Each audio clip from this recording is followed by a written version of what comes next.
এখানে দরবার শরীফের প্রতিষ্ঠানটাকে আপনাদের এরকম করতে হবে যাতে একবার আসলে দ্বিতীয়বার আসার নেশা থাকে মানুষের মনের ভিতরে।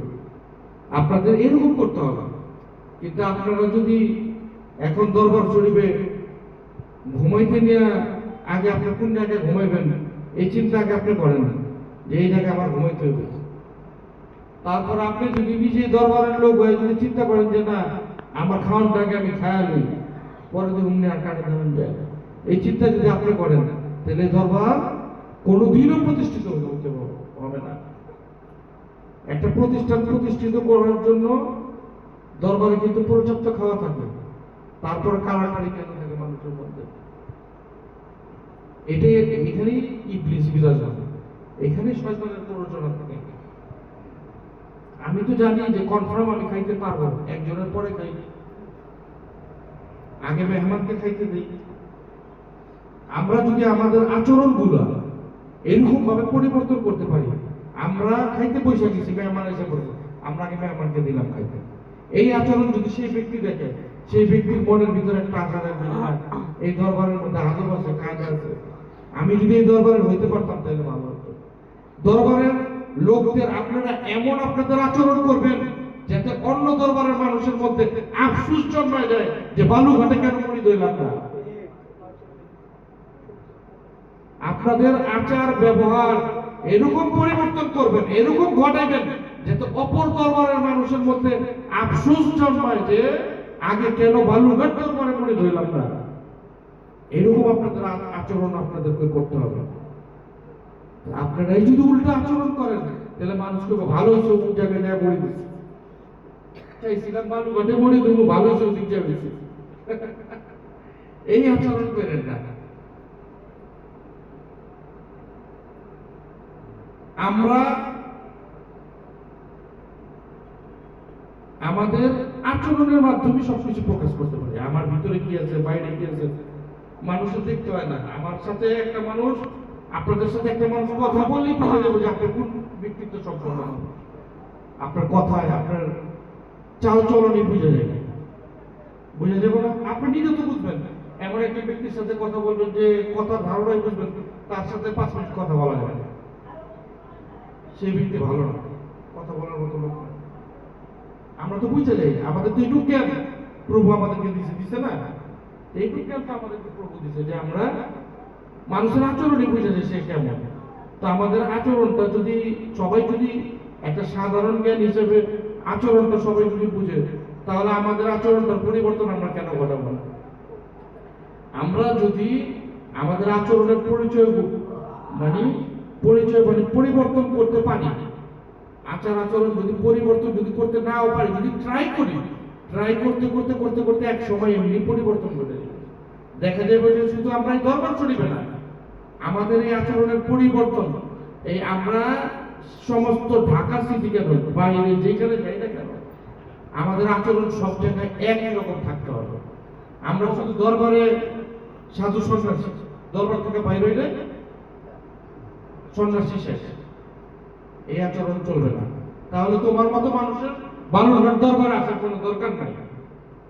বালুরঘাট দরবারে আসার জন্য হইতে হইলে তোমার আচরণ বালুরঘাট দরবারে যেরকম থাকবে, দরবারের বাইরে ঠিক সেই রকম আচরণই তোমার করতে হবে। এই থিওরি নিয়ে আপনাদেরকে চলতে হবে। আপনারা যদি মনে করেন যে দরবার শরীফ একরকম, এখান থেকে বাইরে গেলে আর রকম, তাহলে এটা কোনো আপনাদের পরিবর্তন হয় না, তাহলে আপনার মধ্যে ঝামেলা আছে। একটা প্রতিষ্ঠান দরবারের মধ্যে একটা শয়তান ও আজিজির শহীদ বসে, তাহলে শয়তান আর আপনার মধ্যে কোনো পার্থক্য নেই। শয়তান বাইরে শয়তান, ভিতরে এসে মানুষ হয়ে যাবে, দরবার শরীফ এসে মানুষ হয়ে যাবে। আপনিও তো এরকমই হয়ে যাবে, দরবারে এসে মানুষ হয়ে গেলেন, দরবার থেকে বাইরেও মানুষ হয়ে গেলেন, তাহলে আপনার আচরণ তো এরকমই হয়ে গেল শয়তানের মতো। তাহলে পরিবর্তন হলো, পরিবর্তন ওই যে বলছেন প্রতিষ্ঠিত করতে হবে, কায়েম নামাজ প্রতিষ্ঠিত করতে হবে, কায়েম করতে হবে, নিচের আচরণকেও কায়েম করতে হবে, আচরণ এগুলোকে কায়েম করতে হবে, প্রতিষ্ঠিত করতে হবে। যেটা আমরা যে কোনো প্রান্তে যাই না কেন আমাদের আচরণ সব জায়গায় একরকম হবে।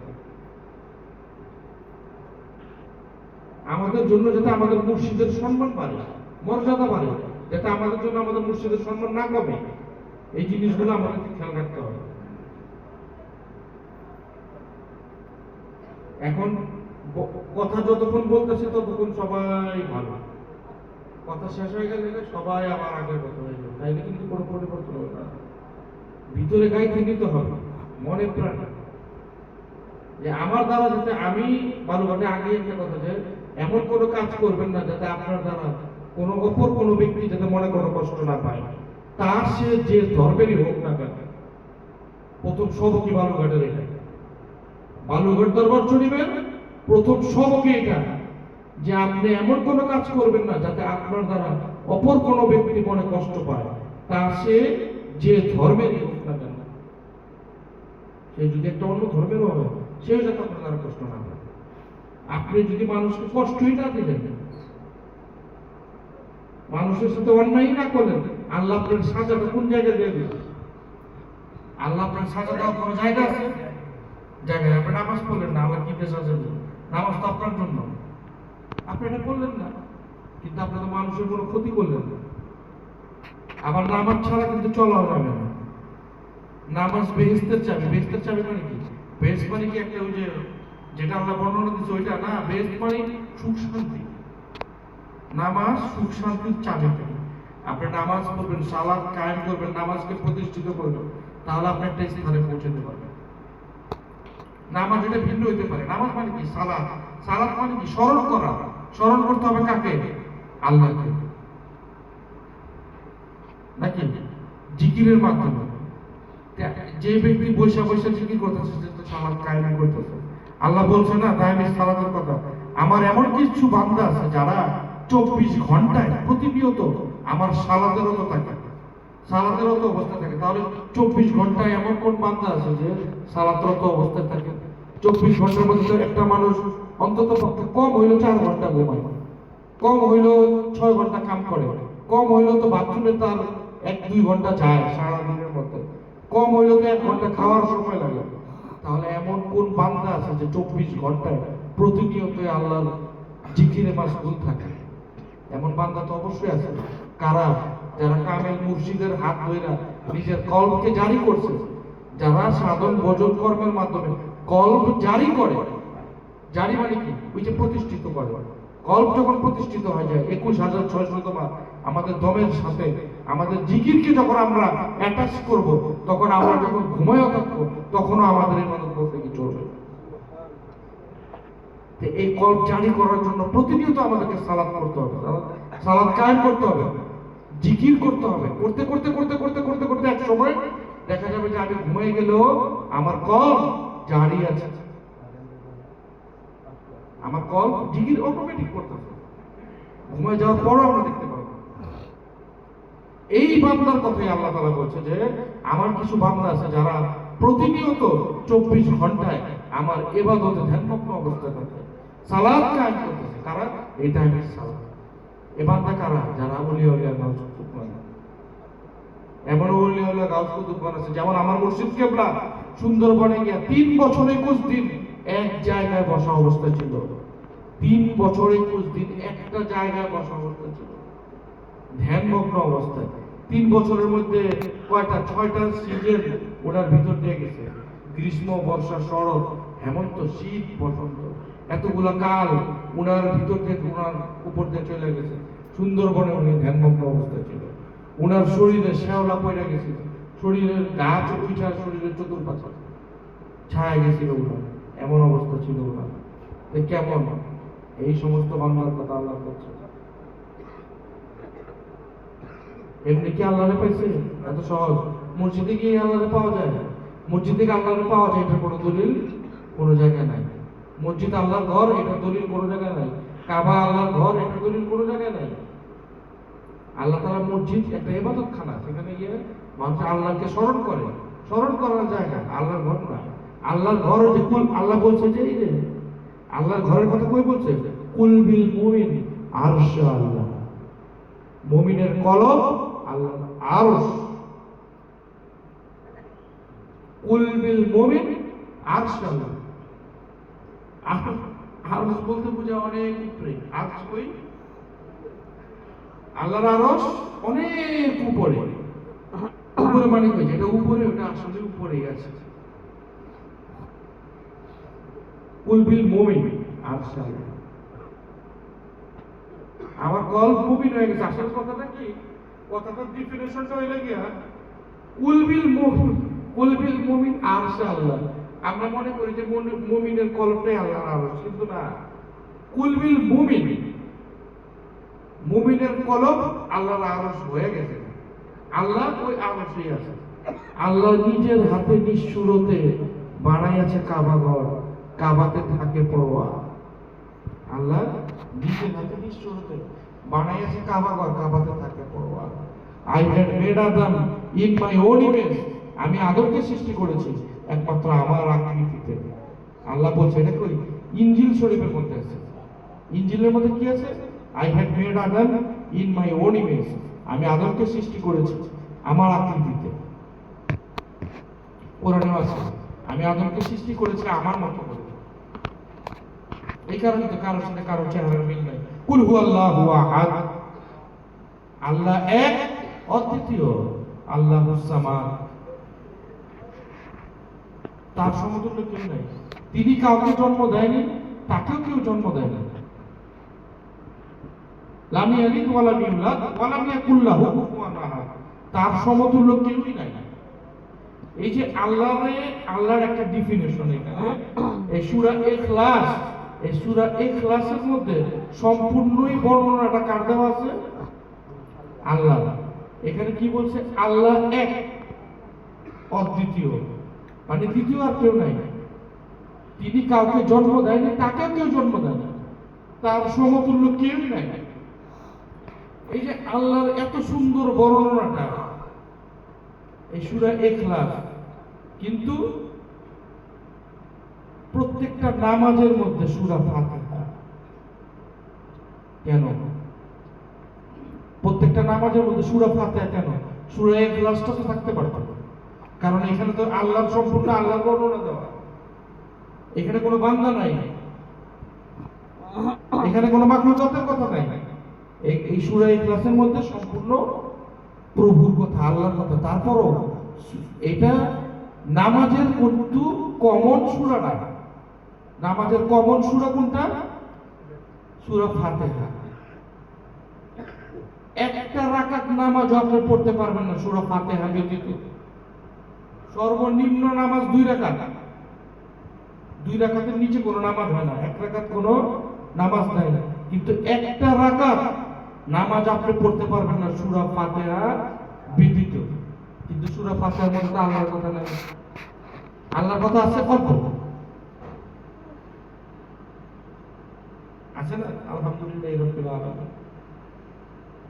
সমস্ত প্রশংসা, ওই সমস্ত প্রশংসা আল্লাহর, যিনি না। তারপরে আলহামদুলিল্লাহি রাব্বিল আলামিন আর রহমানির রহিম, তিনি রহমান এবং রহিম। মালিক ইয়াউমিদ্দিন, যিনি বিচার দিনের মালিক। ইয়াকা নাবুদু ওয়া ইয়াকা নাস্তাইন, আল্লাহ আমরা একমাত্র আপনার ইবাদত করি এবং আপনারই সাহায্য প্রার্থনা করি। ইয়াকা নাবুদু ওয়া ইয়াকা নাস্তাইন ইহদিনাস সিরাতাল মুস্তাকিম। এই যে ইহদিনাস সিরাতাল মুস্তাকিম, এই ইহদিনাস সিরাতাল মুস্তাকিমের কারণে সূরা ফাতিহাটা কমন। একটা রাকাত নামাজ পড়া যাবে না ইহদিনাস সিরাতাল মুস্তাকিম কথাটা ছাড়া। সূরা ফাতিহা পড়লে তো ইহদিনাস সিরাতাল মুস্তাকিম অবশ্যই লাগবে, নাকি আপনি ইহদিনাস সিরাতাল মুস্তাকিম বাদ দিয়ে পড়বেন না? পড়বেন না। তো ইহদিনাস সিরাতাল মুস্তাকিম, তাদের পথে আমাদেরকে পরিচালিত করো। সিরাতাল লাযিনা আনআমতা আলাইহিম গায়রিল মাগদুবি আলাইহিম ওয়ালাদ-দাল্লিন, তাদের পথে কইরো না যাদের উপর তোমার গজব নাযিল হয়েছে। তাদের পথে আমাদেরকে পরিচালিত করো যাদের উপর তোমার অনুগ্রহ দান হয়েছে। তাহলে এখানে ওলিয়া ওলিয়ার কথা আছে, যার কারণে নামাজের মধ্যে সূরা ফাতিহাকে আল্লাহ তাআলা কমন করে দিয়েছে। পথ দেখানোওয়ালা আছে এটাতে, রাস্তা দেখানোওয়ালা আছে এটাতে, যার কারণে এটাকে আল্লাহ তাআলা কমন করে দিয়েছে। কি? প্রত্যেক রাকাত নামাজের মধ্যে 1 রাকাত নামাজ আপনি পড়তে পারবেন না ইহদিনাস সিরাতাল মুস্তাকিম ব্যতীত, কিন্তু সূরা ইখলাস আপনি যে কোনো নামাজের মধ্যে যে কোনো সূরাতে আপনি পড়তে পারবেন। আল্লাহর কথা, আল্লাহ এরকম তার ওলিয়া উলিয়াদের সব সময় মানে উপরে রাখেন। কেন? তার বন্ধু, তার আশিক মাসুক আল্লাহর ওলিগণ। যেমন রাসূল সম্বন্ধে আল্লাহ বলছে, হে রাসূল, আমি আপনাকে এতটা ভালোবাসি, দিনের শুরুটাই আমি আপনাকে বিয়ে করলাম। আল্লাহ দিনের পরে থাকতো, শুরুটাই রাসূলকে দিয়ে বলছে। কেমনে? আমরা ফজরের নামাজ পড়ার আগেই আমাদেরকে ফজরের 2 রাকাত সুন্নত নামাজ আগে পড়তে হবে, তারপরে ফরজ পড়তে হবে। কেন? আল্লাহ তাআলা ওই ফার্স্টে তো ফরজ 2 রাকাত দিয়ে শুরু করতে পারতো না। সুন্নত কেন দিবে? আগে কেন রাখো? এটা কি মানুষের সেন্সে আছে? আল্লাহ রাসূলকে এতটা ভালোবাসে, আল্লাহ যেখানে রাসূলকে আগে রাখছে, আমরা তার বান্দা হয়ে বলি যে রাসূলের কাছে কিছু চাওয়া যাবে না, তার কাছে বলা যাবে না, শিরক বেদাত ফতোয়া আমরা দেই। অথচ আল্লাহ যে আরে বলছে যে আমি পরে থাকি, আপনি আগে থাকেন, রাসূলকে আল্লাহ আগে রাখছে, আর রাসূলের কাছে নাকি চাওয়া যাবে না।